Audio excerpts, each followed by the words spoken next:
Hi everyone, स्वागत है आपका हमारे यूट्यूब चैनल पर। तो दोस्तों, अभी हम लोग स्टैटिक जी के पिनाकल का 6th एडिशन कर रहे हैं, जिसमें हम लोग फुल फॉर्म से देखेंगे। तो चलिए देखते हैं फुल फॉर्म से।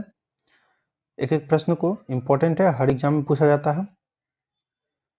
पहला प्रश्न है, अर्थशास्त्र के संदर्भ में यूएनडीपी का क्या अर्थ है? अर्थशास्त्र के संदर्भ में यूएनडीपी का क्या अर्थ है? तो इसका अर्थ है United Nations development programme. United Nations development programme पूछता है प्रश्न में। 2021 में देखिए एमटीएस में पूछा था कि अर्थशास्त्र में यूएनडीपी का क्या अर्थ है। तो यूनाइटेड नेशंस डेवलपमेंट प्रोग्राम। चलिए इसके बारे में जान लेते हैं। अर्थशास्त्र के संदर्भ में यूएनडीपी का अर्थ संयुक्त राष्ट्र विकास कार्यक्रम है। यूएनडीपी देशों की गरीबी खत्म करने और सतत आर्थिक विकास और मानव विकास हासिल करने में मदद करता है। इसका मुख्यालय अमेरिका के न्यूयॉर्क शहर में है। यूएनडीपी प्रतिवर्ष मानव विकास रिपोर्ट प्रकाशित करता है। चलिए नेक्स्ट चलेंगे हम लोग। BHIM यूपीआई के संदर्भ में BHIM में आई का क्या अर्थ है? तो आई का अर्थ है इंटरफेस। आई का क्या अर्थ है? इंटरफेस, ध्यान रखना है, इंटरफेस। तो BHIM यूपीआई के संदर्भ में आई का अर्थ है भीम में interface. Bharat interface for money एक ऐसा ऐप है जो आपको यूनिफाइड पेमेंट्स इंटरफेस का उपयोग करके सरल, आसान और त्वरित भुगतान लेन देन करने देता है। आगे चलेंगे हम लोग। आगे हमारा HVJ पाइपलाइन में भी अक्षर का क्या अर्थ है? जो भारत की पहली अंतर्राज्यीय अंतर्देशीय प्राकृतिक गैस पाइपलाइन है। तो इसका अर्थ है विजयपुर। क्या अर्थ है इसका? विजयपुर, ध्यान रखना है। चलिए जान लेते हैं क्यों है। तो अक्षर भी जो है HVJ पाइपलाइन में विजयपुर के लिए है, जो भारत की पहली अंतर्राज्यीय अंतर्देशीय प्राकृतिक गैस पाइपलाइन है। यह पाइपलाइन गुजरात के हजीरा से विजयपुर, मध्य प्रदेश से होते हुए जगदीशपुर उत्तर प्रदेश तक जाती है। चलिए आगे हमारा ICAR एक स्वायत्त निकाय है जो भारत में कृषि और अनुसंधान समन्वय के लिए जिम्मेदार है। ICAR का पूर्ण रूप क्या है? ICAR का पूर्ण रूप पूछ रहा है कि क्या है। तो इसका जो हमारा राइट आंसर है Indian council of agriculture research. Indian council of agriculture research, ध्यान रखिएगा, ऑप्शन सी क्या हो जाएगा इसका हमारा? Indian council of agriculture research. चलिए आगे बढ़ेंगे हम लोग। भारत में UNFCCC में बहुपक्षीय वर्तमान में सक्रिय रूप से काम किया है। UNFCCC का पूर्ण रूप क्या होता है? तो बहुत अच्छा प्रश्न है। इसका जो होता है हमारा ऑप्शन सी हो जाएगा, United Nations framework convention on climate change. Option C हमारा राइट हो जाएगा। आगे बढ़ेंगे हम लोग। JPEG का सही पूर्ण रूप निम्न में से कौन सा है? चलिए देखते हैं ऑप्शंस में। तो राइट आंसर आ जाएगा option B, joint photography experts group. Option B हो जाएगा ज्वाइंट फोटोग्राफी एक्सपर्ट्स ग्रुप। आगे बढ़ेंगे हम लोग। एक स्वायत्त निकाय के रूप में CSIR भारत में सबसे बड़ा अनुसंधान और विकास संगठन है।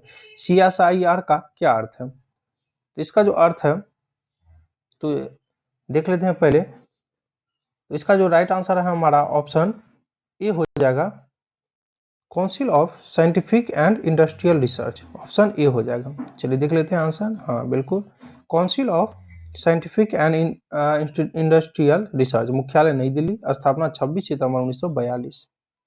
DASD में ए का क्या परिभाषा है? ए का क्या परिभाषा है? तो एक्सेस। ए का क्या परिभाषा है? एक्सेस। चलिए आगे देखते हैं। भारतीय लोक सेवाओं की श्रेणी से संबंधित निम्नलिखित में से कौन सा संक्षिप्त रूप सही नहीं है?